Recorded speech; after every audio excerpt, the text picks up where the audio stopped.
Bendras metų vaizdas. Šie metai mergelėms bus kupini galimybių augti tiek asmeniškai, tiek profesiškai.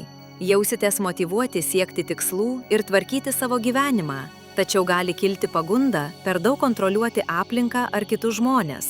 Svarbu leisti savo ir kitiems veikti natūraliai, priimti pokyčius kaip galimybę ir nebijoti išeiti iš komforto zonos. Metai skatins nuoseklumą, kantrybę ir gebėjimą tvarkytis su sudėtingomis situacijomis.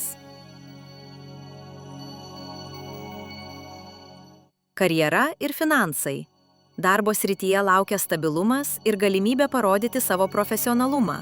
Projektai, kuriuose reikia kruopštumo, organizuotumo ir analitinio mąstymo, bus sėkmingi. Tai tinkamas laikas siekti karjeros augimo, papildomų atsakomybių ar įgyti naujų įgūdžių. Finansai bus stabilūs, bet verta planuoti didesnės išlaidas ir vengti impulsyvių pirkinių.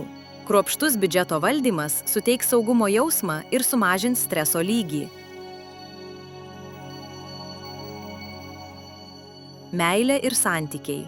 Santykiuose metai skatins šilumą, atvirumą ir pasitikėjimą. Poroms svarbu išlaikyti konstruktyvų dialogą ir rodyti dėmesį vienas kitam. Tai sustiprins ryšį. Vienišoms mergelėms gali atsirasti naujų pažinčių per darbą, projektus ar draugų ratą. Analitinis mąstymas gali trukdyti pajusti tikrą emocinį ryšį, todėl leiskite sau pasitikėti intuicija ir jausmais. Sveikata ir energija. Energija bus vidutinė, kartais gali pasireikšti nuovargis dėl įtempto gyvenimo ritmo. Reguliarus judėjimas, sveika mityba ir pakankamas poilsis padės išlaikyti gerą fizinę ir psichinę sveikatą. Atsipalaidavimo pratimai, meditacija ar lengvi tempimo pratimai padės sumažinti stresą ir atstatyti energiją intensyvių dienų metu. Asmeninis augimas. Metai skatins savikontrolę, discipliną ir savirefleksiją.